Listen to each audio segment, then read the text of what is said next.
Estamos de volta com o Meio Ambiente por Inteiro. Os nossos convidados de hoje são a climatóloga e coordenadora do Laboratório de Climatologia da UNB, Ercília Torres, e o professor e doutor em Ecologia, Genebaldo Freire. Será que as pessoas sabem o que é aquecimento global? É o que a gente vai ver agora.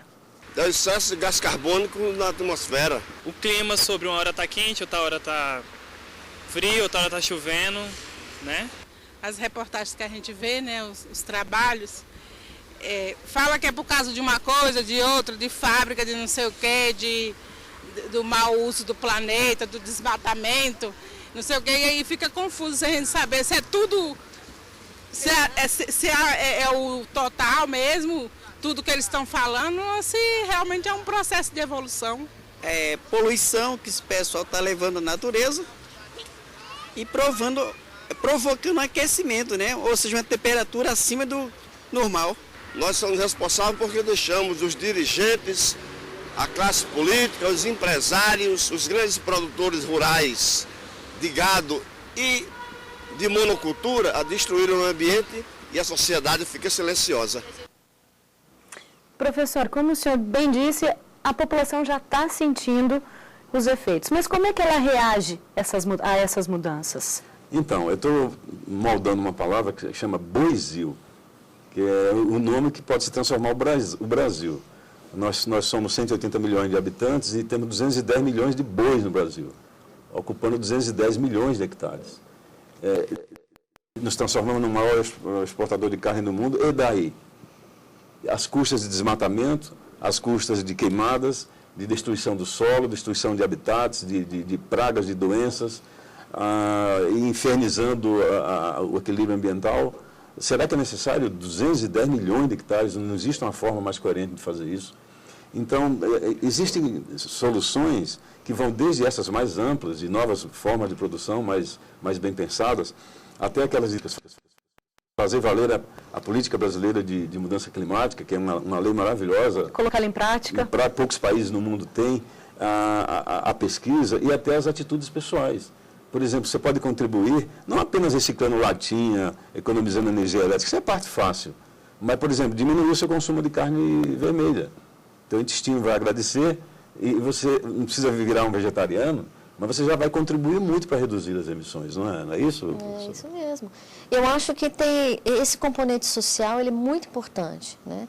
Uma coisa que a gente tem que lembrar, que há quanto tempo a gente tem visto aí, todo ano tem problema de enchente no Rio de Janeiro.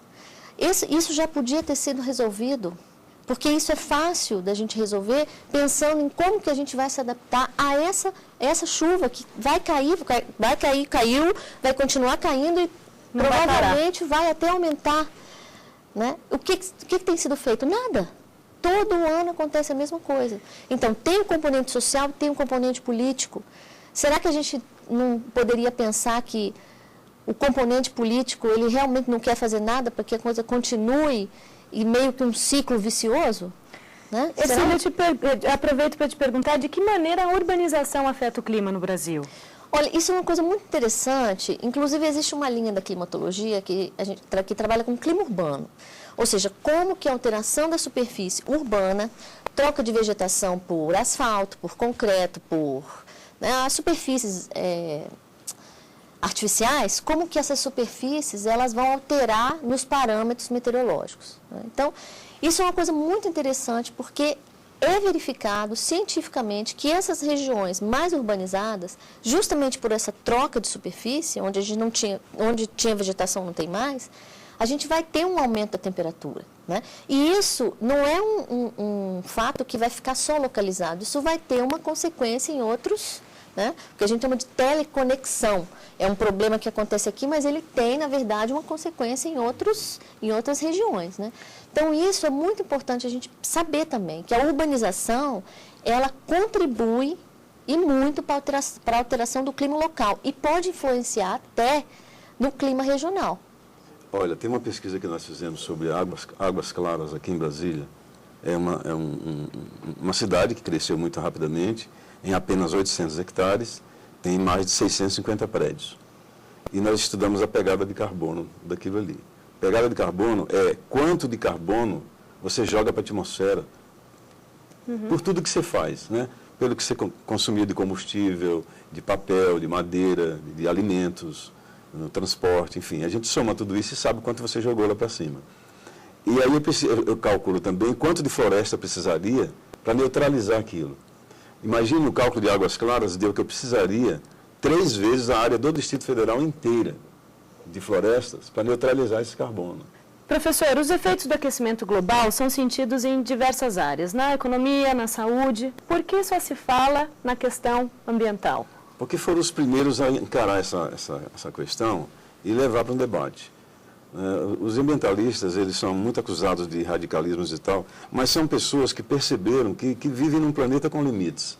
E perceberam que a forma na qual vive a maioria das pessoas é inadequada para manter a saúde do planeta. É óbvio. Veja, por que é tão difícil perceber que uma população de 7 bilhões de pessoas que arranca petróleo lá de baixo, que desmata, que arrebenta com as florestas, que põe fogo em tudo, que polui o ar que respira, polui a água e desperdiça. Será que isso não vai ter consequência nenhuma? Será que é tão difícil perceber isso? Esse processo de analfabetismo ambiental, de alienação total dos mecanismos que sustentam a sua vida nesse minúsculo planeta, precisam ser mais trabalhados intensamente. Eu, inclusive, acho que quando a gente fala em ambiente, a gente está falando de todo o processo que a gente está vivendo dentro do planeta. Aí entra não só essa parte que eu concordo com ele, mas entra a saúde. A saúde também é um problema do nosso ambiente. Claro. Né? E subindo a temperatura, a gente vai ter vários problemas com doenças tropicais que podem se alastrar e outras, né, tantas. Com as enchentes você tem um problema econômico, você tem um problema de saúde. Exatamente. Você tem que né? realocar então, assim, populações inteiras, né? Eu acho que hoje a gente tem que chamar de ambiente, tem que englobar todas as coisas, não só a questão ambiental pura e simples, no sentido que o professor falou, mas ambiente como um todo, onde a gente está vivendo, que engloba todos esses aspectos. A própria definição de meio ambiente hoje, ela engloba não só a dimensão ecológica, mas a dimensão social, econômica, política, ética e cultural. Nós que estamos aqui conversando, vocês que estão em casa, nós fazemos parte da geração que resolveu mudar as coisas. É importante saber que a espécie humana tem inscrito no seu patrimônio genético as informações da sobrevivência. Então nós já percebemos os perigos. E você vê o mundo inteiro se mexendo em relação a isso. A existência de um programa como esse é um sintoma de reação. Claro. Ercília, qual é o prognóstico aí para os próximos anos e o Sol? Ele tem alguma cota de responsabilidade no aquecimento? Olha, o Sol, ele tem a sua cota na dinâmica de todos os processos que estão envolvidos no planeta, né? Porque, afinal de contas, o clima ele é resultado da relação funcional que existe entre o planeta e o Sol, né? Então, qualquer mudança nos padrões de emissão de energia do Sol, da própria relação, né, astronômica entre um astro e o outro, isso certamente vai contribuir.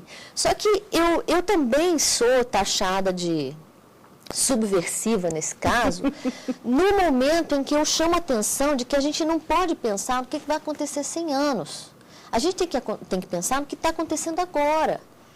Né? Não ficar mais preocupado que daqui a 100 anos vai aumentar 1, 2, 3, 4 graus. Cada modelo diz uma coisa, modelo é modelo.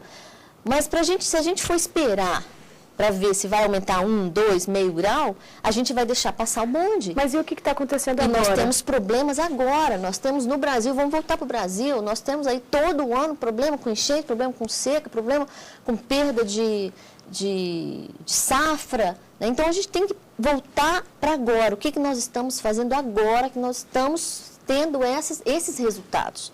Então, vamos esquecer um pouco o que vai acontecer daqui a 100 anos. E vamos olhar para a nossa porta. Que tem gente doente, tem gente passando fome, tem gente perdendo suas casas. E vamos juntar todos os aspectos sociais, econômicos, políticos, para a gente ver como que a gente pode minimizar os efeitos que certamente vão acontecer. E observe, o Brasil tem um estudo muito bem feito, muito bem elaborado pelos nossos cientistas, em cooperação com o INPE, enfim, pessoal da Embrapa e tal, um documento feito pela Casa Civil que mostra a vulnerabilidade das regiões no Brasil. Exato. Então, nós já conhecemos todas as vulnerabilidades. Quais os problemas que afetam determinadas regiões, Exato, né? quais são os cenários, o que é que se espera, e inclusive as recomendações, estão todas ali. Então, nós não somos, nós temos essa competência, já fizemos isso. Agora está precisando mais ação, mais investimentos, colocar em prática isso que os cientistas nos legaram como resultado do seu esforço. Ercília, eu volto a te perguntar, a questão do clima, ela vai ser, provavelmente o que a gente vai sentir aqui no Brasil não vai ser o que vão sentir na França ou nos Estados Unidos. Dá para fazer uma previsão? Olha, não daqui a 100 anos. O que acontece é o seguinte, a gente tem essa relação funcional entre terra e solo, ela determina diferentes tipos de clima no planeta. Então, quando a gente fala assim, o clima do planeta está mudando, acho que a primeira coisa que a gente tem que pensar é o seguinte, que clima? Porque o planeta não tem um clima só, certo? Justamente por conta dessa relação, né? Então, a gente tem que pensar o seguinte, bom, dependendo de cada latitude dessa influência, a gente vai ter, em alguns lugares a gente vai ter mais regiões com temperaturas mais altas, com mais secas, outras vai chover mais, outras vai fazer mais frio, e isso vai depender justamente. Isso a gente está vendo dentro do Brasil já, né? Isso a gente está vendo. Mais chuvosos, outros mais secos ou não? Isso sim, o prognóstico é que em alguns lugares chova mais, outros lugares fique mais seco. Então, o importante que eu chamo a atenção disso é o seguinte, é como o professor falou, nós já sabemos o que vai acontecer. Nós temos visto o que está acontecendo. E por que não se faz nada? A gente já sabe o que vai acontecer. Não precisa mais discutir, não precisa discutir se é quem está causando isso, se é por conta do aquecimento global, se é por conta... Está acontecendo. Então, agora, a gente já sabe, a gente conhece e sabe que no ano que vem vai acontecer da mesma forma, se não pior. Em Washington e em muitas outras cidades do mundo, você sai do metrô e encontra aquela quantidade de bicicletas ali, você com um cartãozinho, passa lá, tira a bicicleta, devolve vai em outro ponto, põe o cartão. São coisas tão simples. Paris também. Em Barcelona. Melhorar o sistema de transporte público, que você possa deixar teu carro em casa. Eu vejo muitos lugares no Brasil que as pessoas dizem assim, olha, eu vou para o meu trabalho a pé, eu vou ao meu trabalho de bicicleta. São essas pessoas que hoje têm a melhor qualidade de vida. Sem dúvida. E nós queremos saber o que você está fazendo para preservar o meio ambiente. Confira. Procuro não jogar lixo na rua, que é o mínimo que a gente deve fazer, né? Procuro, assim, evitar queimadas desnecessárias, que poluem muito a camada de ozônio. O óleo eu coloco dentro de uma garrafinha, né? Limpando. Sempre onde eu trabalho numa área verde, e aquela área lá, eu sempre vou ver alguma coisa assim no chão, eu vejo alguém jogando, eu tento organizar, manter limpo. E até assim, uma coisa que ninguém procura fazer, eu não uso de forma nenhuma aqueles desodorantes aerosóis, né? Que eles são cheios de CFC, clorofluorcarbono, a gente sabe que polui muito a camada de ozônio. Se cada um ajudar um pouquinho, melhora bastante, né? Melhora, professor, bastante? Melhora. Imagine 7 bilhões de pessoas no mundo, cada um fazendo uma coisa um pouco melhor, dá resultado. Na verdade, as grandes mudanças que têm acontecido no mundo, elas têm acontecido pelo somatório de mudanças individuais. Então, esse é um bom caminho. Agora, precisamos exigir mais da nossa classe política. Ercília. É isso mesmo, eu concordo.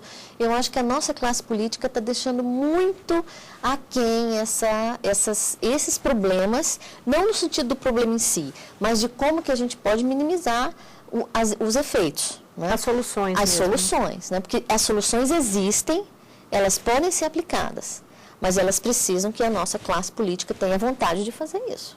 E a gente conclama também a classe empresarial, as fundações, as grandes corporações, a se somarem nesse esforço de buscar reduzir esse analfabetismo ambiental, de dar uma contribuição efetiva para que a gente se adapte e se ajuste a uma forma de vida mais justa, né, com mais justiça social, com uma educação de melhor qualidade, para que as pessoas percebam a necessidade de se desenvolver um estilo de vida mais compatível com a vida no planeta. Porque o problema é nosso sim, né? Bom, Ercília, Genebaldo, muito obrigada pela presença de vocês. E o nosso programa fica por aqui. Na semana que vem tem mais Meio Ambiente por Inteiro. Até lá!